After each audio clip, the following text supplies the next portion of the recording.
So I'm basically the chief executive officer of the professional team and the stadium. That's one part of it. A wise man once said that the moment that you think you are wise, you're not a wise man.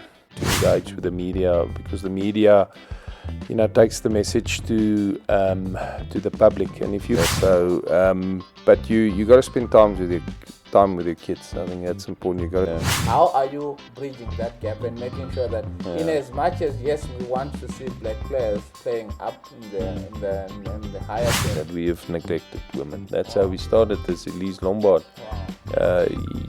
leadership academy. So for me, cricket got penalized for actually doing a brave thing. I mean, Temba can have the highest average. No one says that. Like if it just needs to fail once. This soaked, So you go like here. Anybody looking at stats,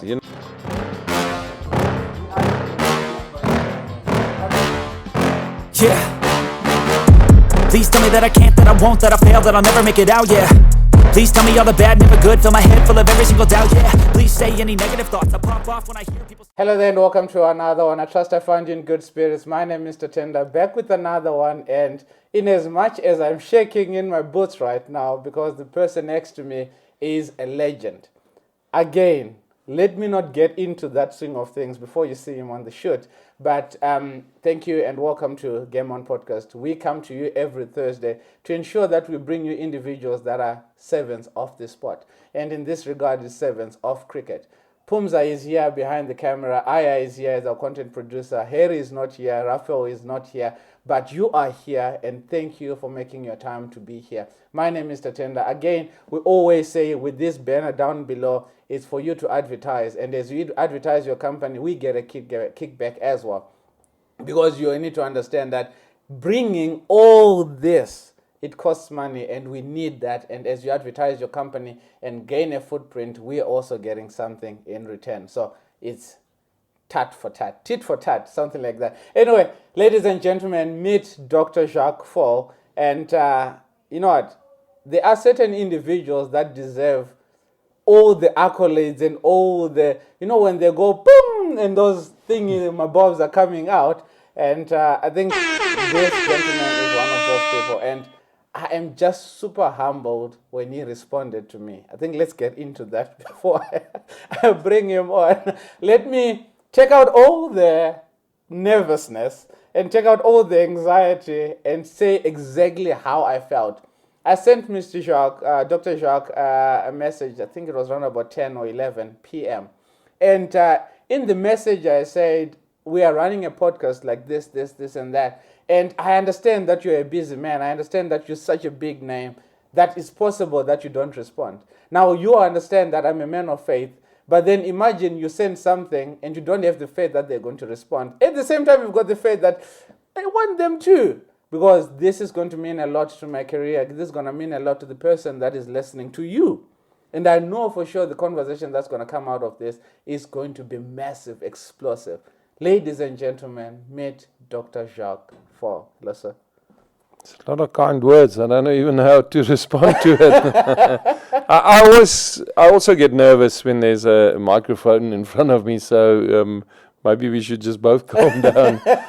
No, I see it as actually part of my job to engage with the media, because the media takes the message to the public. And if you work in sport, I almost see it as an obligation. One don't have time to always do it, but if you have time, I think, as you say, we temporary custodians of a game, and that involves being accessible to the public, because that's when you work in sports in the public domain. So I'm privileged to be on the podcast. Thank you for the opportunity. Awesome stuff. Thank you for responding. When you say it's an opportunity to engage with the media, and I believe that there are certain individuals in this life that you don't just respond to everyone. You don't just respond to anyone. So I would like to believe that we're making an impact in this world, and that's why you felt the need to respond. So thank you. We do not take it lightly. You've got no idea. I woke up with a tension at the back of my back, and I'm thinking, yesterday we've got a home studio, and I had to pick up everything. Oh, And shame. I think I took a shower around 10 p.m. Then from there, instead of going to bed, because I said, let me sleep so that I don't wake up with baggy eyes. Then my wife was like, no, start packing now. So that you don't leave anything. So thank you so much. It really means a lot. It's a pleasure to be on the show. Yeah, Thank you. yeah, Thank you yeah. for the opportunity. Awesome stuff. Dr. Jacques Faul, you were an associate professor at NWU for 2 years. When did the transition move from associate professor to being heavily involved in sport?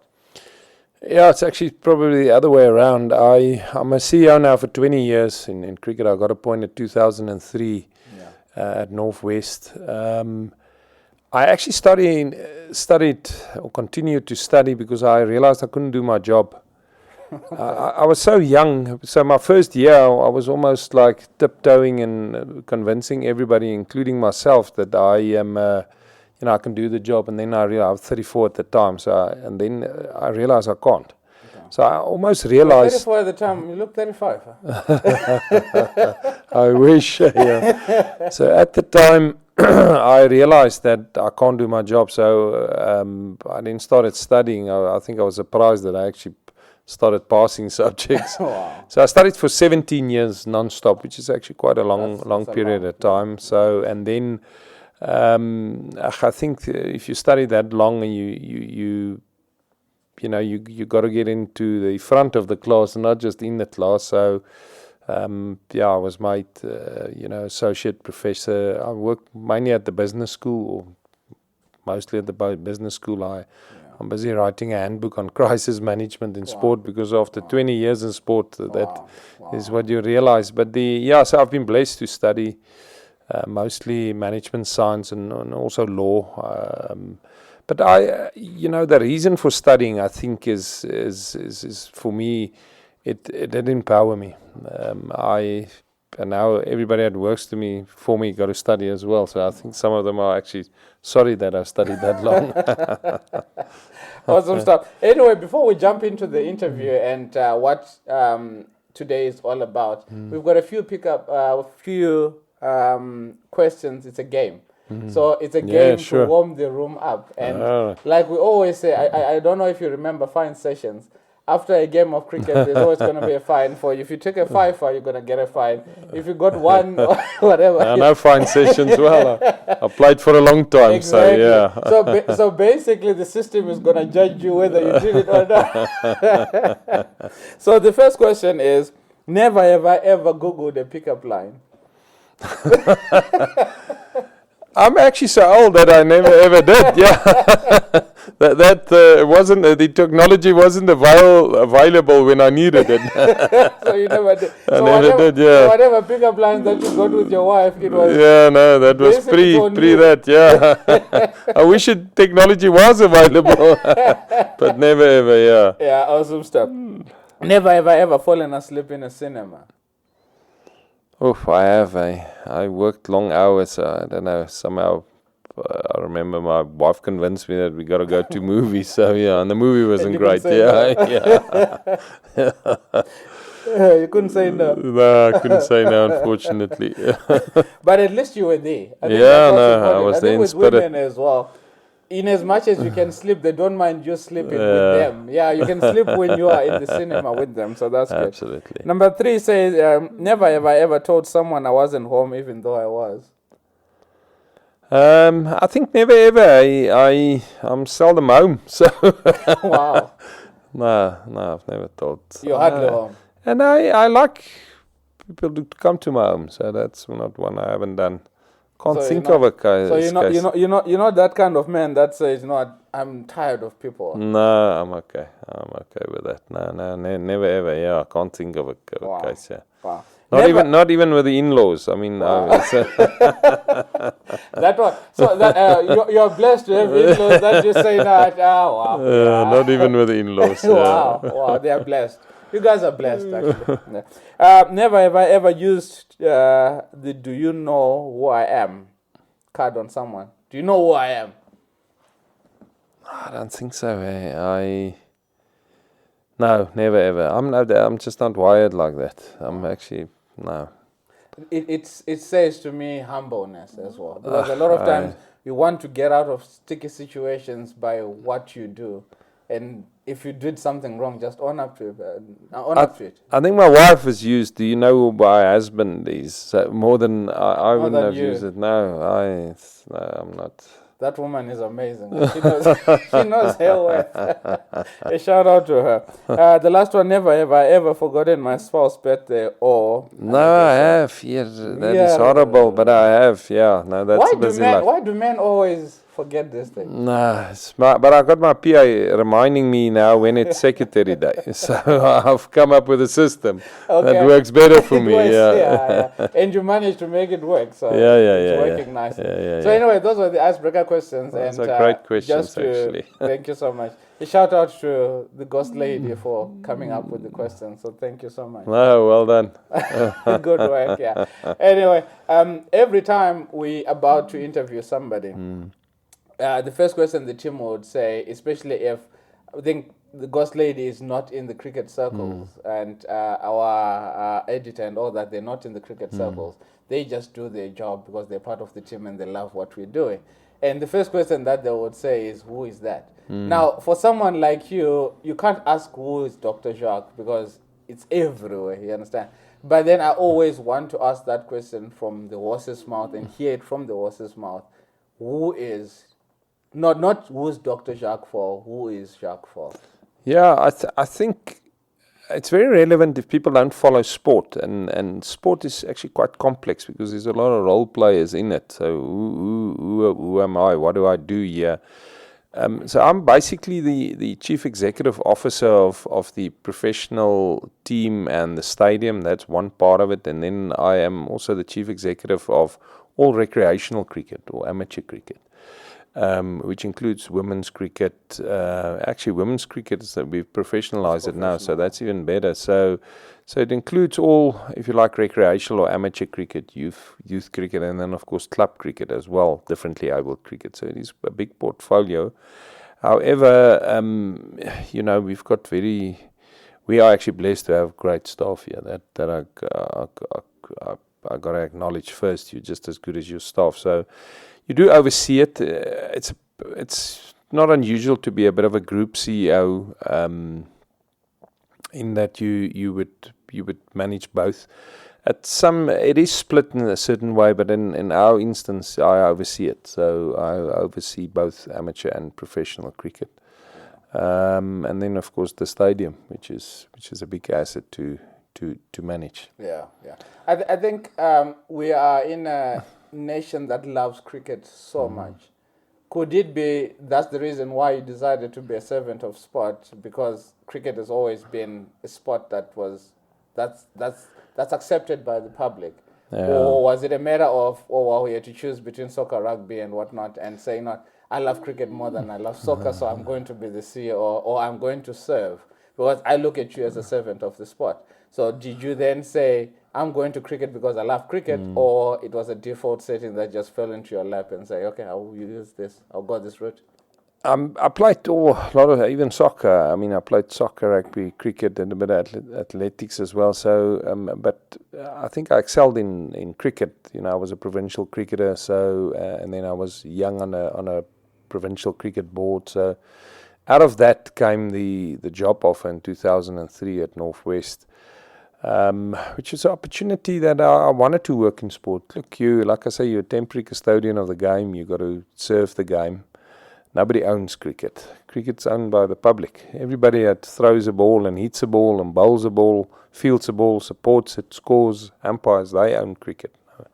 And I was then, keen to go. I honestly didn't think it was going to last 20 years already. Oh, wow. It is a long time. But yeah, I think I'm passionate about sport in general, which helps. And then of course I've got a playing, even a coaching background. I did a bit of coaching as well. I served on a cricket board. I was a young person on a cricket committee.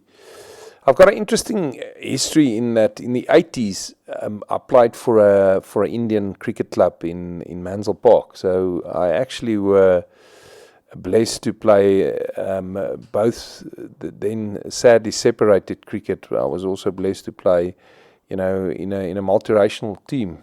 I got to confess, so we played a tournament in Joburg, and back in the day, this is in the 80s, you could not sleep due to the apartheid legislation.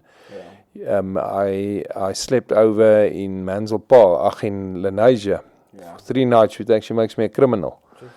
Because you're not allowed to do it. Because you couldn't pass certain borders. As I sit here next to you, I'm a criminal. So because you weren't allowed to do it. But I mean, that was probably the first time, as I say, as a young man, that I saw the power of, because our team had all nationalities. But I also played for the white teams. I also played in the white clubs. And I'm not an activist or could claim any of that. But you were almost like liberated by the fact that you could play sport with other people, and that to me was, where it started for me as well. That sport can bring people together, and fell in love with Indian cuisine. That's the only thing, everything. Biryani, So that's quite interesting. But I do go back a very long way. With cricket and sport. You mentioned being custodians, and you don't own cricket. And you still strike me as the kind of man that is so calm and collected. Is the calm and collected because of the experience over the past 20 years and the challenges that you have faced? And I'm going to come into the challenges that you have faced, or you being at the helm of the whole entire organization, or the whole entire whatever that CSA is trying to make possible with regards to sport in the country, considering the fact that at some point there was apartheid and the things that happened in apartheid and all that. What makes you such a calm individual? When you grow older a little bit, I think you go really through those stages of man, which is almost that when you're young, you're brave, and you are you're quite bullish, and I think then you get to a stage where you experience a little bit of success. So I think you can be arrogant as well. I think arrogance and confidence are neighbors, so you can be in the wrong address quickly. But then you almost move later on where it's okay to be vulnerable. It's okay not to know all the answers. I think I'm striving towards that leadership style where I don't have to have all the answers anymore, because I know I don't have it anyway. So I think that brings a little bit, with the experience comes a bit of calmness, but also acceptance that it's okay to be vulnerable. It's okay to get it wrong, and not try and always justify what we've done. It's okay to admit you get it wrong from time to time. I'm just sometimes scared you lose a bit of your bravery, because when you were young, I always said it's a pity you didn't know me 20 years ago when I was appointed, because I knew all the answers. So you lose a bit of your bravery, but I think with the wisdom comes a bit of acknowledgement that it's okay to be vulnerable. Wow. I love when you say you don't have to have all the answers. And I think we're in a society where we feel, I've seen it with cricket coaching as well, where if another coach comes and suggests something, one may tend to think that, so you're saying I'm not good enough. And here you are with your vast experience saying you don't have to know it all. And I think coming from a spiritual perspective as well, where you don't have to have all the answers. That's why we have faith. That's why you then say, I don't know what's going to happen tomorrow, but I know tomorrow is going to be a better day.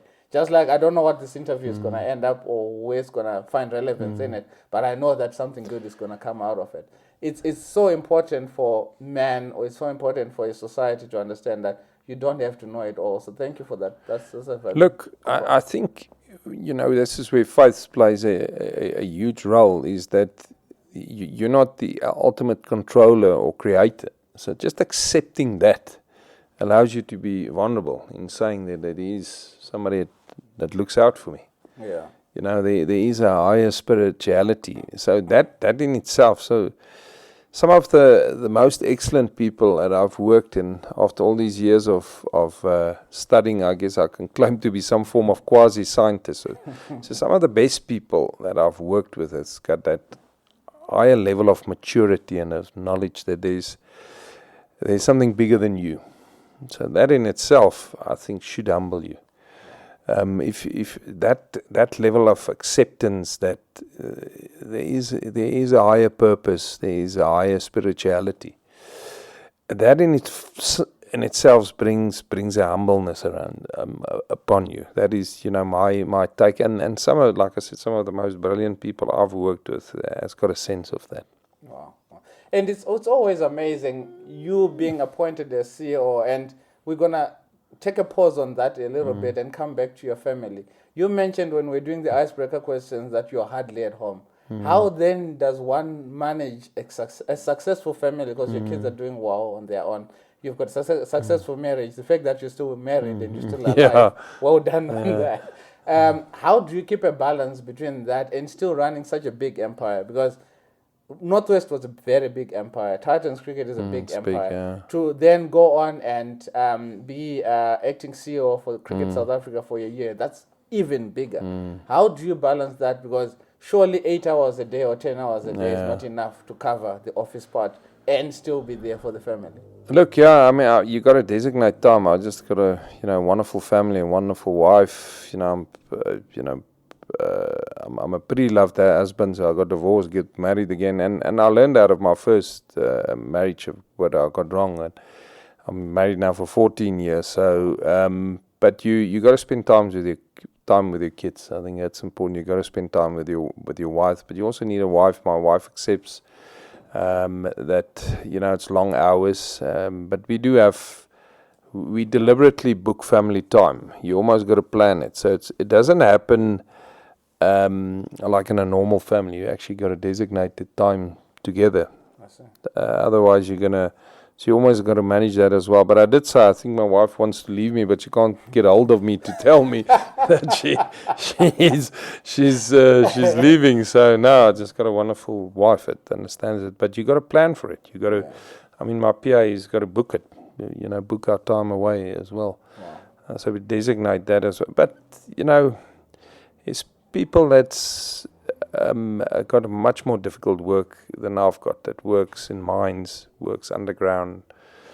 You look at the guys that work, I drive in the morning and there's guards, they work through the night, they work outside. So, it's not the worst thing to manage sport in an aircon office, so I'm actually blessed with the work that I've done. The hours are long, but you must always be thankful for the circumstances that you got to work. I also work in an industry that I love. So. Yeah. But then at the same time, yes, you may be sitting in an aircon, but when pressure comes, it does not care whether there's aircon, there's air conditioning and whatnot. No. When things are not going well, how do you manage that? Because now, obviously, at some point, you're going to clock off, you're going to knock off, you're done with work. How do you then separate the office stuff stays with the office stuff, and I'm going home, I'm going to be a family man, I'm going to be a husband, I'm going to be a dad?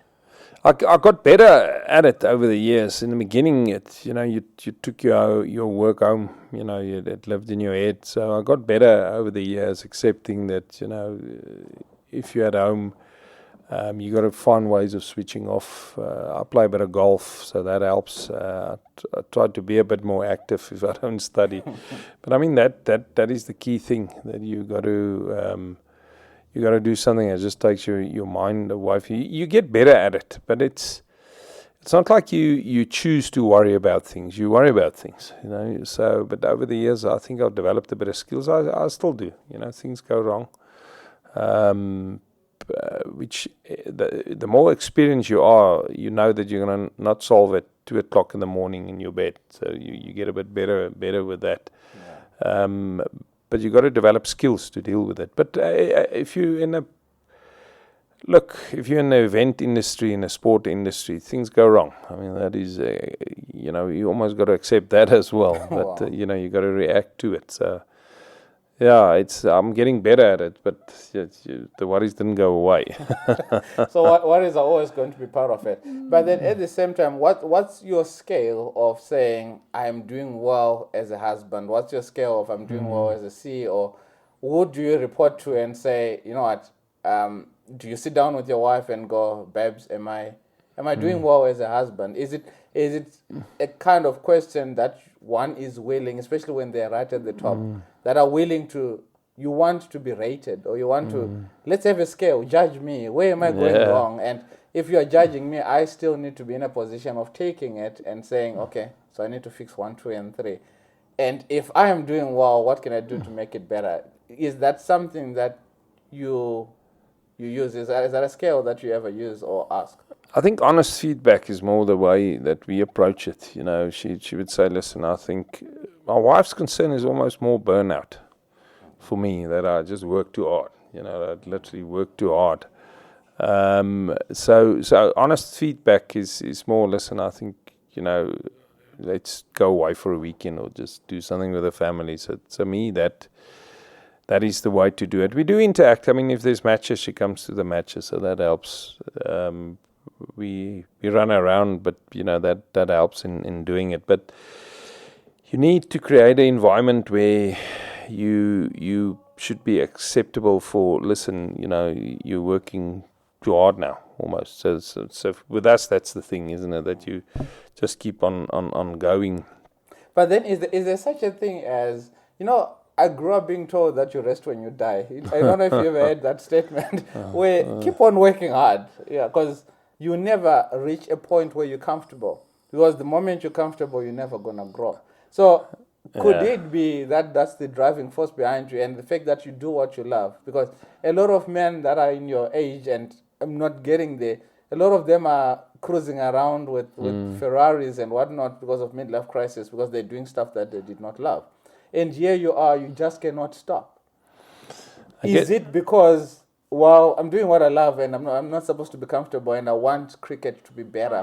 When I say I'm stepping down and I'm sitting down, I'm retiring, I want to know that I've achieved 1, 2, and 3, and you've achieved immensely much at this point in time, yet you still keep on grinding.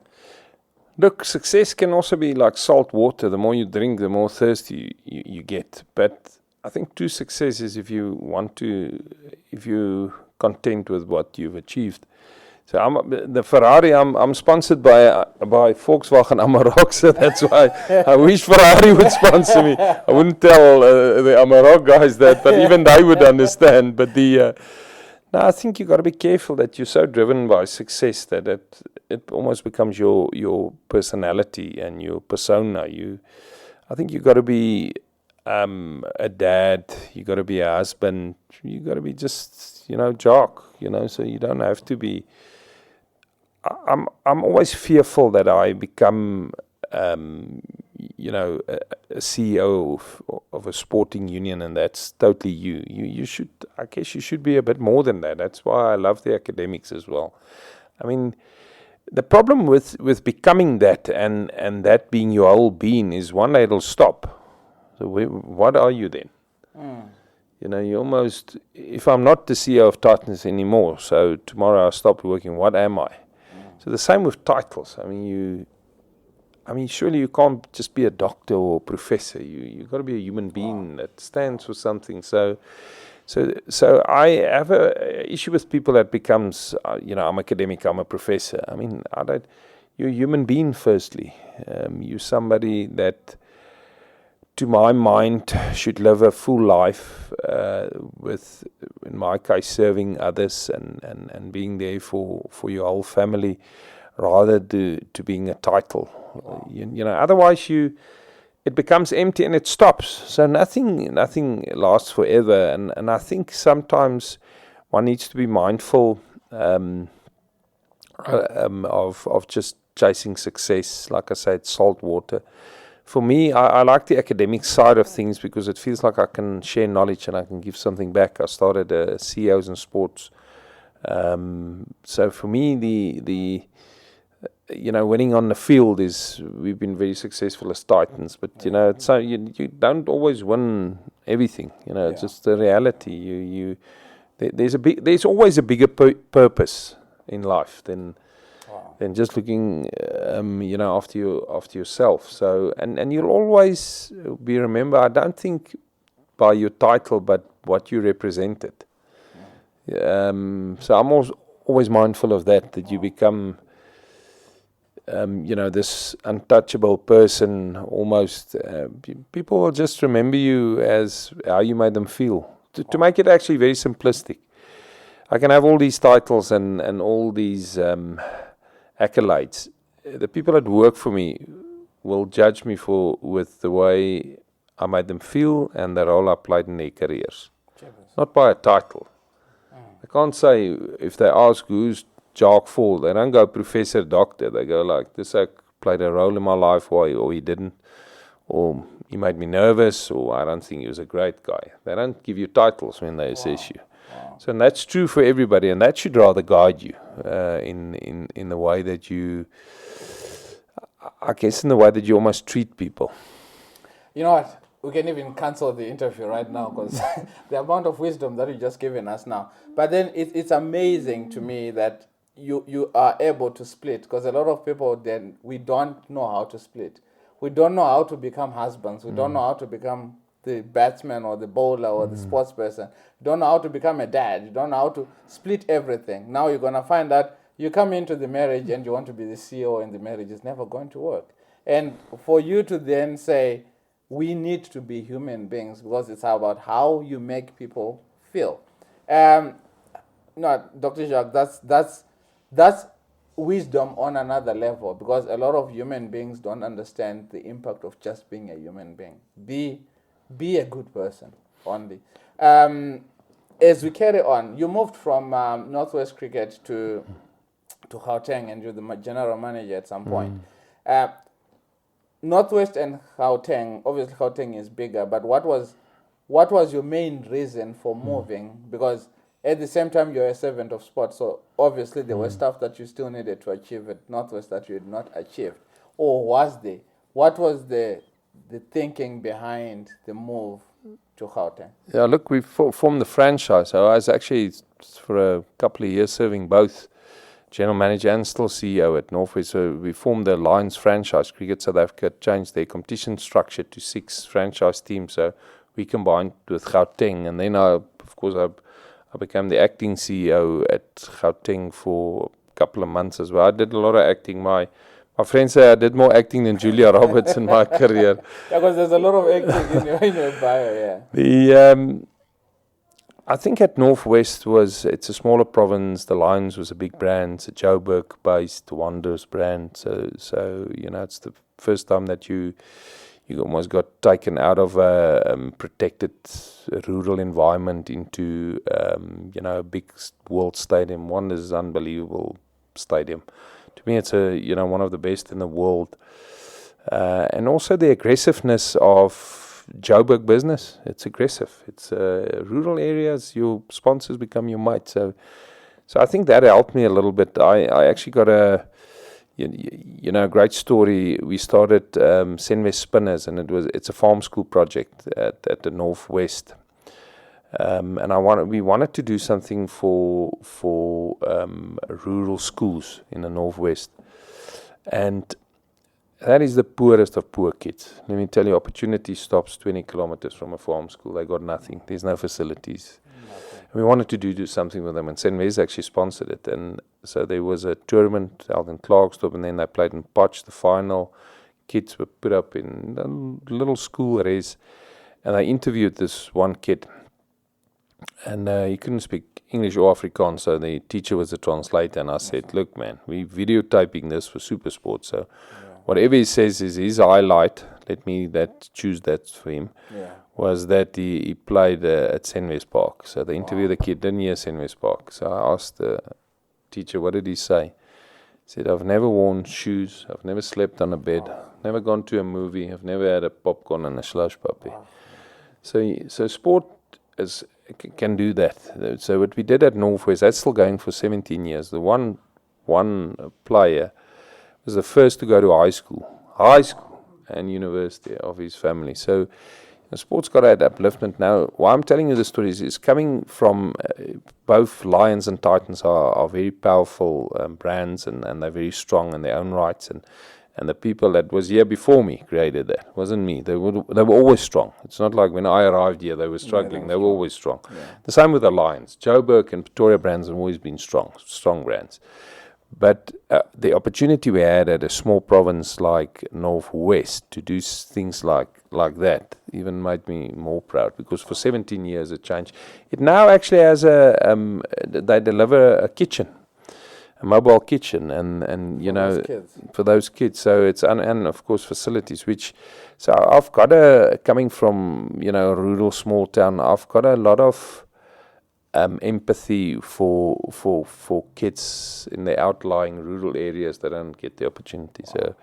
So sport is the last fairy tale. So if you can get somebody from there and become a famous sport, I mean, Makai Mtini is the perfect example of that, where you get somebody that sport can bring through just because they got natural talent.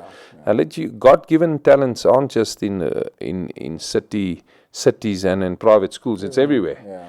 If you can swing your arms quick or you can run quick, that's everywhere. You know, it's not like God decided it's only a city-based thing. So we haven't done enough to tap into that natural talent. And that's everywhere. So at Northwest, you know, there were great programs. There's good examples still of this, people coming from areas from humble backgrounds. Lungi Ngidi is another one. He went to a very good school, but he got I talk with the hands as well. You know, sports given him an opportunity. I mean, he's a superstar now. Yeah, definitely. Some people are more blessed with it, but there's good examples. I mean, Dalstein, which is a world beater. I'll tell you now, comes from a rural area. So, you know, so that to me is great in sport. Like I said, when I joined two big brands and was privileged to head them up, you know, I mean, we've had a woman here, Elise Lombard, was the CEO for 33 years, and in a male-dominated environment. We've just started this is your scoop, because I don't think we've announced it. I think Sanelli is not going to be happy, but we started the Elise Lombard Leadership Academy, Ella, you know, and that's, you know, based on women and you know, leadership. So you got to serve. The moment it goes, I've seen it go wrong, where it's about personal ego, and it's about, you know, you being a brand. Sport's a funny thing, because you're not the main brand. The player is. Wow. I'm you guys. I'm the sound and the camera guys, you know. So I'm not even him. Wow. I think that should be your role. You know, you know, you want Klaasen to score great runs. He's the star. Sport, you'll be in a normal company. The CEO will be the highest remunerated person in a normal company. In sport, it's not. I'll be like the 10th highest paid person, because the others are the real stars. And I guess the same with the movies. It's the same thing. So it's the moment that when your administrators wants to be prominent, then your focus already wrong, because it's not a serving focus. But there's good people in sport. You know. You said you guys did an initiative, such a powerful initiative with the Northwest. What is stopping Joburg from doing that, and what are we doing in Gauteng to ensure that we've got development? Look, cricket spend a lot of money on development, more than any other code. I can tell you now, they spend as much as 385 million rand a year. It's much less now, because the financial situation has changed. And here we're actually rolling out that Senves project in 4 of our rural schools. But cricket's done a lot, and we don't get a lot of credit for it. But if you look at the KFC program, a lot of people come to us and says the first time, says we only went for the baker's biscuits and fell in love with the game. So there is a big pipeline within cricket. I think rugby's got it tremendously spot on, as they just delivered amazing world stars from all racial groups. But I think rugby as well is if you're strong and you're fast, you can play. Yeah. Cricket, you need equipment, mate. Yeah, it's expensive. It's expensive. It's an expensive sport, yeah. Same with golf. Same with golf is expensive. That's why you have limited players that are playing golf. Absolutely. Kids that You can have a parent that's going to say, definitely. I'm going to spend 10,000, 20,000 rand on a golf No, bag. Nah, it's definitely. impossible. So cricket's got its, but one should never use that as an excuse. I think you can do more. We see a lot of crickets growing on youth level. I think not enough is done for women's cricket, so it's a big focus for us now, that I can tell you. It's like a massive focus for us. I actually think it's one thing I realized when we did the whole BLM and SJN. We said, that there must have been racism, there must have been discrimination, there must have been, because it's a societal problem. So what did we man up for? And one that we manned up for was women's cricket. We didn't do well for it. You almost.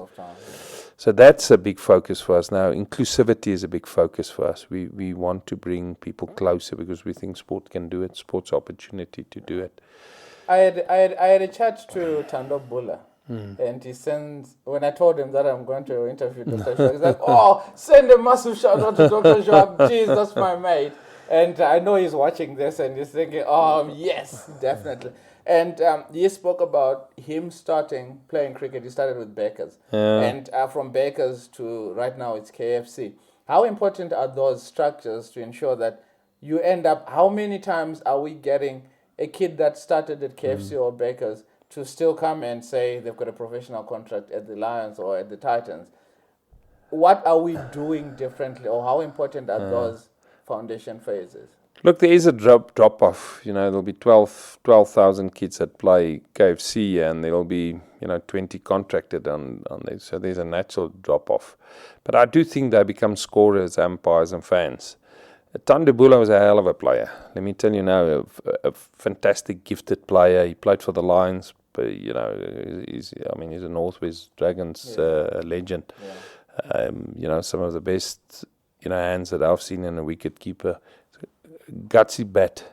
And Nosworthy opened with him, at the stage. So those are the good stories. I think historically the Eastern Cape has had a rich history of cricket players. I remember when I played in Mansell Park, when there were black players, their fathers came to the mines from the Eastern Cape. So you need structures like KFC, but you almost need a second generation of black cricketers as well. My dad played, so that's quite natural. So remember, there weren't junior structures when cricket started off. You learned from your family. And remember, a huge part of the communities were deprived of that. Just because of legislation and just resources. So I think cricket, we've seen it become much more cosmopolitan. I'm actually be brave enough to say I think cricket's probably the most integrated one. I think rugby is still very white when it comes to the spectator base, amazingly transformed when it comes to the player base. That fan base, Fan base, I think probably in Stadia, look, people got heroes, so that will grow it. You needed black heroes. That attracts black people. We signed a Greek player, Agafagalo. I think nobody could even pronounce his surname, not even the players. But it's interesting how many Greek following we then suddenly got. So, you support your own. So you support your own. But cricket doesn't get enough credit for that. I can tell you now, they've spent a lot of money in trying to put up structures. I think cricket is also, people are passionate and they've got an opinion about cricket. When they don't necessarily have with other codes and vice versa. So certain racial groups wouldn't care about soccer or netball or whatever because it's not close to the heart. They don't watch it. They don't care about it. Cricket, they put you to the sword because it's important to them. They love the game. They got an opinion about it. I would not have an opinion about let's use sport that I don't follow, which isn't a lot. Say water skiing, because I just don't care about it. But if you ask me about other sports, you'll have an opinion. So I think cricket has done well. That I always fear that sport becomes elitist because it's so expensive. So I always have that fear that cricket comes down to a couple of private schools, So for me, also a lighty from the rural areas, it's actually great to think that, we try and reach as far as we can. Yeah. Let's come to quota system, and I think that's been the story of so many months, decades, whatever, over the past few years. And in as much as in essence the idea is good, but then if we're not bringing the facilities to the people, then we can't expect them to be in top sides, you understand? And a lot of times you then get a player that says, no, they're playing for Northwest, they're playing for whatever because of the color of their skin. How are you as the CEO trying to impact that, or trying to engage in such a conversation? Because it's a very touchy subject, because at the same time, you don't want to come across as you're not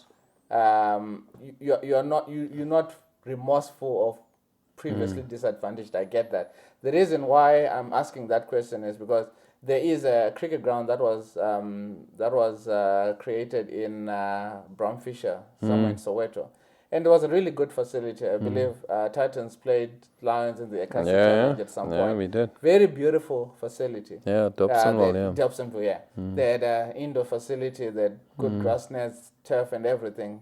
Everything was good. They had a clubhouse as well. But I think a year, 2 or 3 later, everything was demolished.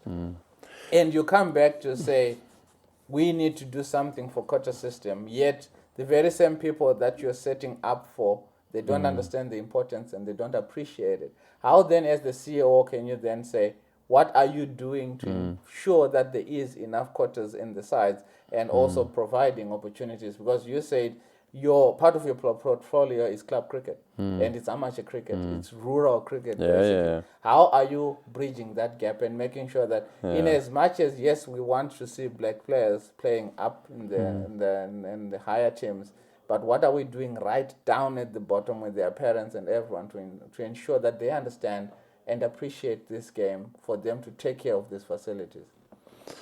Look, let me start off with quotas, targets.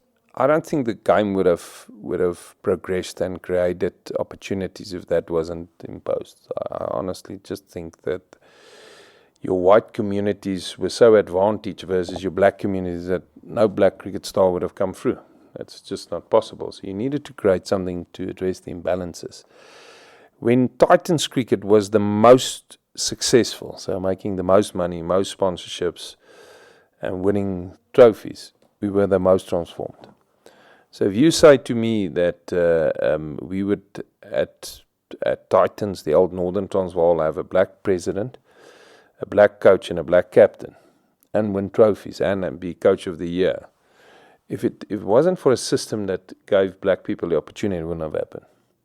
So it is absolute rubbish that excellence and transformation cannot work together, because we've shown that. So we had the most money in the bank, most reserves that we had, and it's a great case study for successful transformation. And we got a wonderful president that serves at Cricket South Africa. And like I say, we make a profit as we sit here. Manlam Mishambi is the coach of the year. So, I mean, you can't debate those things. The man has won trophies. South Africa has got huge social challenges. I don't think there's something like previously disadvantaged communities. There's disadvantaged communities. So, if I don't have running water, I don't have a roof, I don't have a house, whatever you're going to create there is almost like a building supply to me. So that is a reality that we got to understand. So a cricket clubhouse doesn't mean anything to me if I sleep under a tree. Yeah. So that one needs to realize, and I think we were naive to not address the social welfare of people. We got the poorest of poorest people in the world. So like a side screen, for me that's a roof, it's a house. So for me, I can't even comprehend why you need it just to see the ball. That to me, doesn't even make sense. So you need a side screen for you just to see the ball better. For me, I'll build a house out of that. Sure. So one needs to realize that. That's why they were stealing covers to put on their shakes. Absolutely. Because it's going to be rainy season soon, and I'm going to be. Look what they do with these things. they built themselves housing infrastructure. So you see, guys, our biggest challenge is to break the poverty cycle. That's where maybe the educator in me comes in. So if I'm a domestic worker, will my child be a domestic worker as well? And her child. You need to break that cycle. So for me, cricket cannot operate in isolation. If there's better infrastructure, if there's housing for everyone, then people will look after sporting facilities. If not, there's such a dire need for basic infrastructure that you're gonna struggle to do it. Like I said, we've reached out. It is expensive to do these things, but I almost have the insight that you almost got to uplift the whole society. If you want to do it the other way around, I was in a conversation where one of the previous ministers of sports says, but there's no Olympic swimming pools in your area. And they said there's no running water in our area or electricity. What do you want to do with an Olympic-sized swimming pool, man? You're talking about a swimming pool. There's no running water. I mean, so South Africa has got that challenges.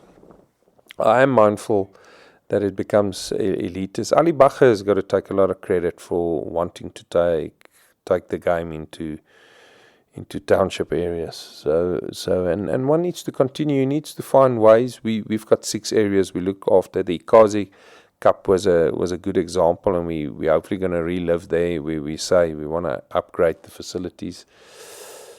But you look at Hammanskraal, I mean, people don't have clean water.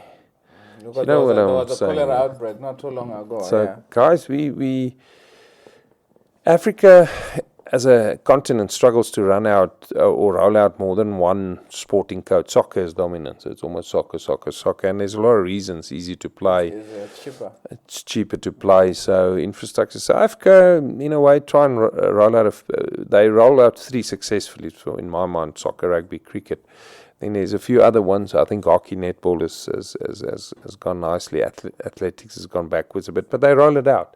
So it's a lot of sports for a community that still doesn't have a lot of disposable income. So we probably, if you put us on a scorecard with Africa, we haven't done well. We have done well. If you put us on a scorecard with Europe, we haven't done well.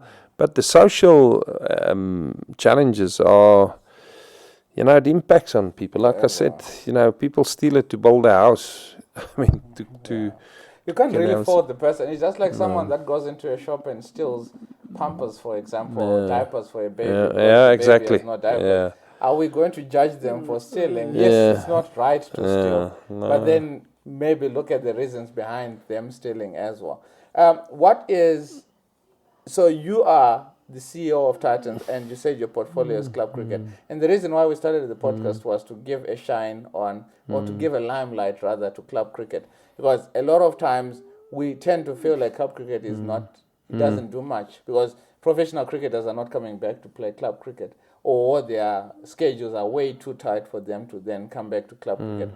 What are you doing as your portfolio to ensure that the club cricket is also getting enough attention as the ones that are bringing in the money? Yeah, I think it's important, because cricketers don't fall out of the air. They got to come from somewhere. They come less and less from club cricket nowadays. They get, I think, identified at school level. But, that is what we want to do. Cricket cannot only be about stars.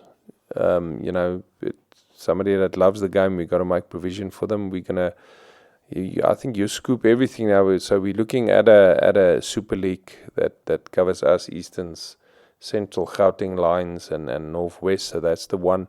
We've now distributed 2.4 million rand to the club, so they're going to apply for it, to be in that fortunate position. I think the struggle with club cricket is, society doesn't want to play for a full day anymore.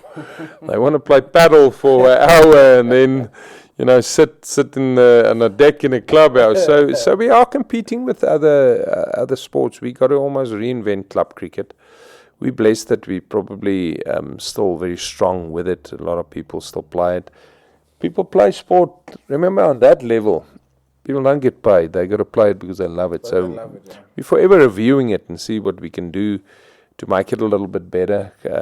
Club sport worldwide seems to decline a little bit towards flexi-time sport, just because of lifestyle. A lot of people would go cycling. Paddle is the fastest growing sport in the world currently. So people seem to migrate to sports where they can decide when are they going to play it and how long are they going to play it. So, golf, I know golf in Europe has got, also that kind of challenges. But again, custodians of the game, we got to keep club cricket alive. We did a big sustainability exercise on it, trying to put in a scientific process to understand why people play club cricket or why do they give up. Club cricket's become younger as well. People that just don't have the time or the willingness to play longer and longer. But you are competing with a lot of other things. The new society, looking at different things. There's more things to do. So, yeah. And the thing is, clubs are also, the payment of subs as well. So you're going to find out that, let's take, for example, a kid in Tembisa. You can't then tell that kid that they have to pay 3,000 Rand for club fees for them to play matches. They still need to travel to go to the matches. They still need to buy equipment and all that. Are we then saying, obviously, for an organization like Titans, you can't keep on pumping money into it. You can't pay for someone's subs. You can't pay for someone's kit. What then are you doing? Because if we're going to go through that same drain, at some point club cricket is going to die, isn't it? We try and get more inclusiveness. So as much as we want this world to change and to integrate, I can tell you there's still very much a black world and a white world. So and the white world is fortunate to have a lot of infrastructure and historic infrastructure as well. So we want to develop a inclusivity tracker, and then if your club is looking after differently abled women's cricket and integrate it, that we're going to reward you more. So that is the way to look at it behavior-wise. Look, we still pay a transport grant, and Oaks definitely don't pay subs in our area clubs. But if you really think about it, as the demographics changed, you need a club, and we've had good successes that looks after women's cricket's the other one. We cannot now develop infrastructure just for women or differently abled people. They got to share. That's what you got to do. So you only got so much money for infrastructure. So I guess the same with opportunities is clubs has got to look to be integrated. We've got targets on club level as well, so that helps. Getting people in the Super League's going to have a nice target in it. But you still got poor communities with poor facilities after all these times, and then you got wealthy communities with good sporting facilities. So, which brings me back to how then can we then say we are trying to improve the quota, because you've got Johnny and Temba, and in all honesty, Johnny is hitting 5,000 balls a week, and Temba is only hitting 100. Understand? So now, how then do we say we're trying to balance? We want him to be in the same squad, but then he's putting in the work. Yes, he's got the facilities granted, but he's also putting in the work. So is he going now to be punished based on the color of his skin? Look, you need schools to integrate. So if they're in the same school, they get the same opportunities. That's the first thing you got to do. Which I think is starting to happen a little bit naturally as you develop, a middle class profile that looks a bit more inclusively at it. You still have your poor kids. You still have that. For me, cricket can't solve societal problems. There's not infrastructure for a lot of schools. And I'm talking black schools here. So cricket doesn't have the money to do that. I don't think any code's got it. I think government's struggling with it as well, if you look at the challenges they've got. So sadly, you'll have to go back. And I had a long conversation with Ali Bacha, and he reckons if you got talent, you got to be put in a school that will nurture this talent. It's not new. Australia has got a academy system as well. And I think that's part of rugby's success, isn't it? Is they get good schools and they play a lot of rugby. So I think that is. It's probably not new in cricket. Look, you mustn't have the perception that there's poor white kids as well that needs help, you know. So that is the thing, and there's definitely black kids that's got the capacity to go to private schools and afford it as well. So you know, it is it's not like no black person has got access to cricket. I think Temba is example, KG Rabada is example, but then Lungi is an example where cricket changed his life. That I know for a fact, because you know we got him straight out of school. So there'll still be that fairy tales that will encourage people to keep on going. That would be great. Why is it difficult for clubs then to get sponsorships? Because once a certain company backs a club, surely that club is going to do more because they've got the facilities that are upgraded and all that. Yeah. As the CEO, as an organization like Titans, is it something that is part of your portfolio to ensure that all these small clubs also get sponsorships? Look, we give them the money now, but it's reach per rand, isn't it? So, and profile. A lot of people pay lip service to even differently abled clubs or you know, to community level. You know, it's a marketing conversation. Is how many people watch your club games? How many people are in your club? So it's a reach per rand.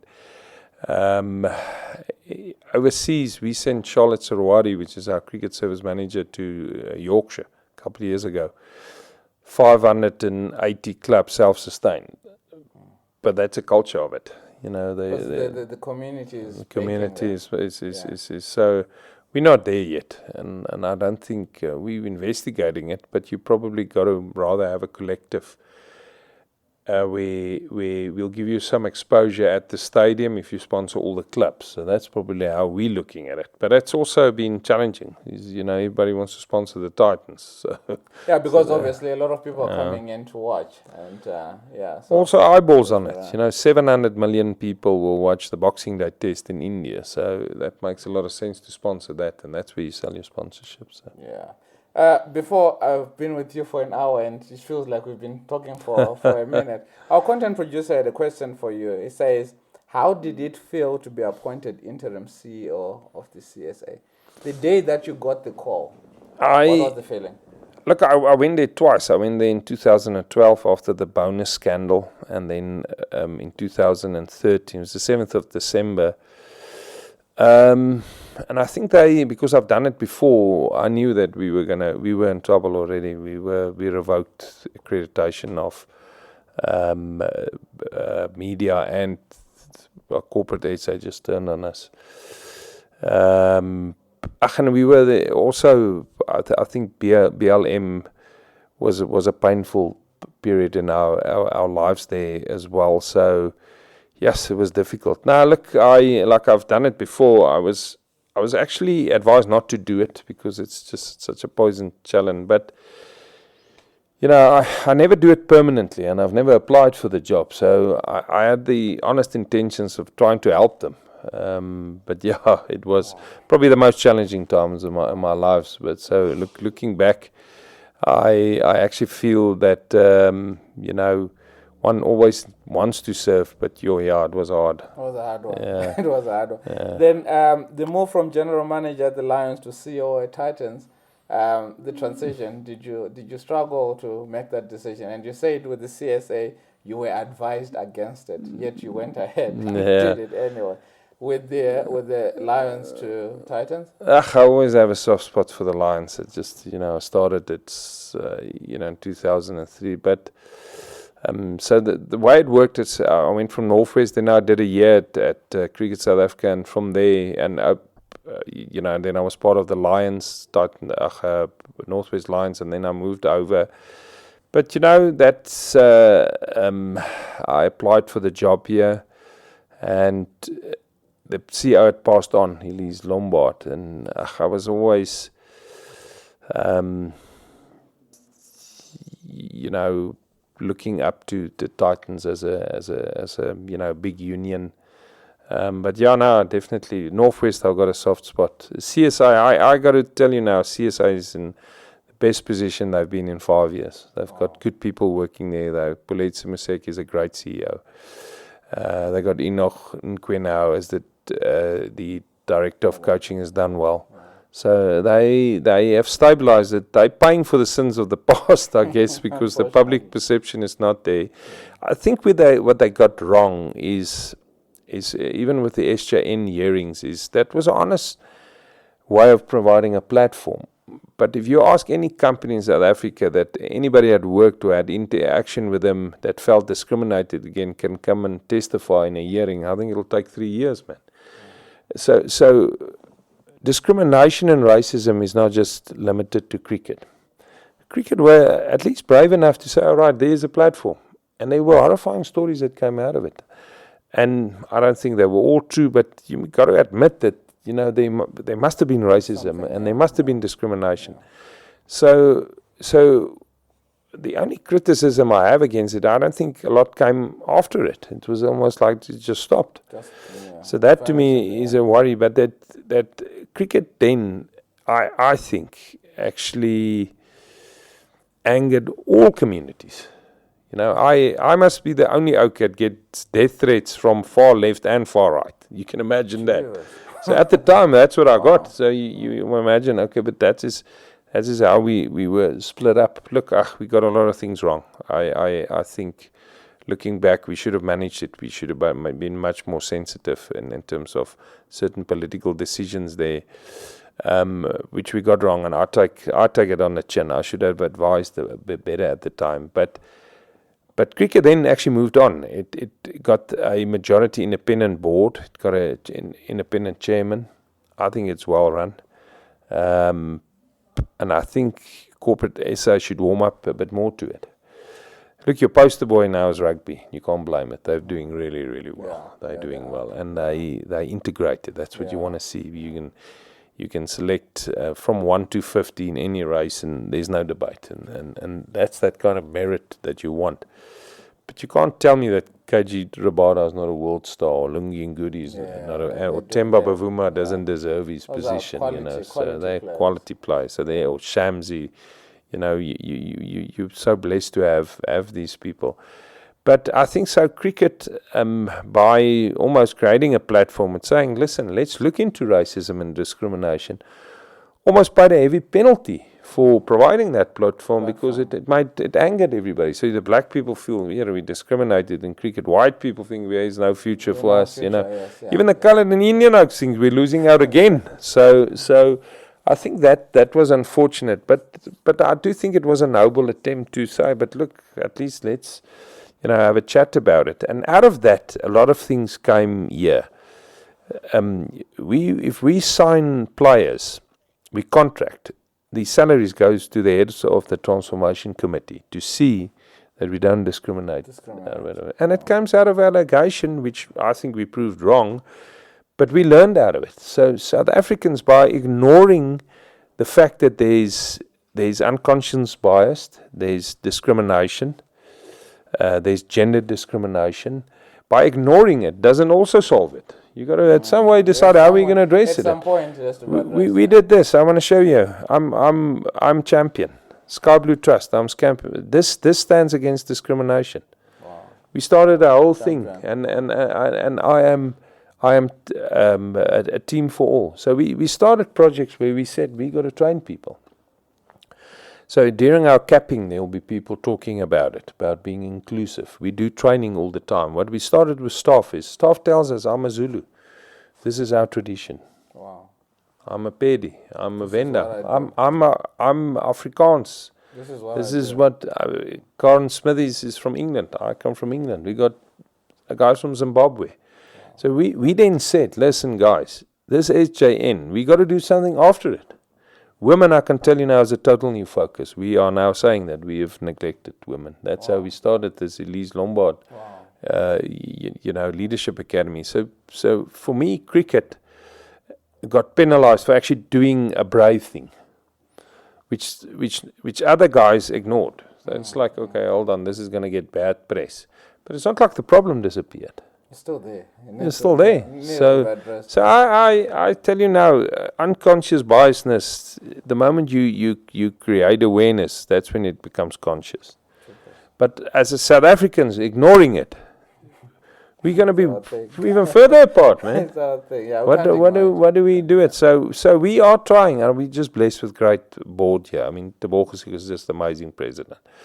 So they allow us to actually say that, and says, guys, let's at least create a platform to look at it, because I can tell you now, it's just by ignoring it, and rightly so, cricket got it on the chin. And like I said, I think we got a lot of things wrong, and at the time we weren't sensitive to the political opinion of a lot of South Africans. And I went and testified. I said, I'll go to SJ and I'll say, we got it wrong. You got to have that, and also as leaders, you can't just take the upside. But I think sport's got a role to play in it. And I think rugby is doing it nicely. I think cricket's busy doing it. Look, South Africans are also harsh, eh? I mean, those social platforms is... they're just attack oaks. I mean, they're just, you look at it, they're just, I mean, Temba can have the highest average. No one says anything. They're like, it just needs to fail once. This soak, So you go like, here, anybody looking at stats, so but it's become a battleground to reflect the unfortunately, the racial issues we have. So that is wrong, for me. But I'm an optimist in South Africans. I think South Africans got tenacity. I think there's a lot of good South Africans, and I think sport's got a role to play. It's got to address unconscious bias. Remember, if you put 11 kids in the same jersey and they play soccer and they score a goal, they all cheer. Yeah. They all hug each other. Sure. If you put 11 kids randomly and they take a wicket, they'll all cheer. Yeah, that's sport. That's sport for you. Yeah. It's the one thing that brings us all together. We must use it as a vehicle rather than ignoring it. Like I said, I think CSA hasn't done themselves favors in the past. They've scored a few own goals. Even when I was there, I think we got things wrong. But I can tell you now, the intention of Cricket South Africa is really to try and take the game out there. They've done well with the women's team now. They've announced, I think, groundbreaking things. They've got a fantastic CEO. Yeah. He worked with me there. I can tell you now, if you ever want somebody that's not toxic and doesn't have an agenda, that man. And he's so under the radar, because I tell you, he's just a servant. He doesn't want to be a superstar. He doesn't want to. If you even profile him with some of the previous CEOs, he's not like that at all. Which also means he's a good man. So there's, I think CSA is in a good space, although it's going to take more than one podcast probably to convince more people. I don't know if you can do this every day, but we would love to have more CEOs to come and sit and have a chat with them. Before I let you go, Dr. Jacques, this has been an amazing interview. Thank you so much for all the insights that you've brought up. You are at the epitome of your career. What's next? I think teaching for me. I'm a nerd, so I'd like to help young leaders share a little bit of my mistakes and gains. You learn more out of your mistakes. Rather, it is actually quite strange. So I'm gonna hopefully complete my handbook before the end of the year, and that deals with certain leadership lessons out of. Crisis in sport, crisis management in sport. That's the title of the book, and then maybe just teach a bit more. I've started CEOs in sport. That's actually quite nice. Yes, there's talented South Africans. Wow. Let me tell you, there's young. We got people here. We appoint these young interns. We then go. They become staff members. They are unbelievable. They are just so smart. You must. South Africa has got so much talent. We've got a wealth of talent. I'm not always sure they are the ones that get the jobs, but we have seen it here. We have got young people that just excels. So I'd like to play small role in their lives. I believe South Africa has got the human capital to compete with anybody in the world. We've got other issues that makes us less effective. But it's not human capital, and that's of all races. We appoint people here that I've got a young marketing manager, which is he's becoming a genius. He's just given the opportunity, man. That's what we want. We got great human capital. So my calling is almost to see where can I help with that. That to me is it is give back time. But there's nothing wrong in Manla and Sips Makanya winning us a few trophies as well. So that's all. So we're sitting also here nice. Trophies, and before you got in, I was like, "Come on, let's grab a hold of one or two here and just take a photo." It's been amazing. Thank you so much for taking your time. The insights that we've gotten in this hour and 10, it's just been phenomenal. And sitting next to a CEO for me and for my team is just unheard of. So thank you so much Thank you for having me. Thank you for giving me a chat. Lastly, complete this statement. A wise man once said. A wise man once said that the moment that you think you are wise, you're not a wise man. You know what? If you're still here, thank you so much for joining us. I know that you got something out of this. And of course, because you got something out of this, please consider liking, sharing, and subscribing. That way, when you like it, YouTube is going to push it for the next person to hear about this. When you share, obviously, your friends and your friends' friends will also get an opportunity. If you've got a company and you want to sponsor us with something, a camera, a laptop, small lighting, something, we want to take cricket, we want to take club cricket, or bring the servants of the game to you. So from us to you, we'll see you guys bright and early tomorrow. And all the links that we're popping up here are for your good, for mental health, because apart from sport, there is mental health and there is motivation. So just click on any of those links and be sure to be blessed. We'll see you guys next week, Thursday. It's game on, baby. Cheers for now.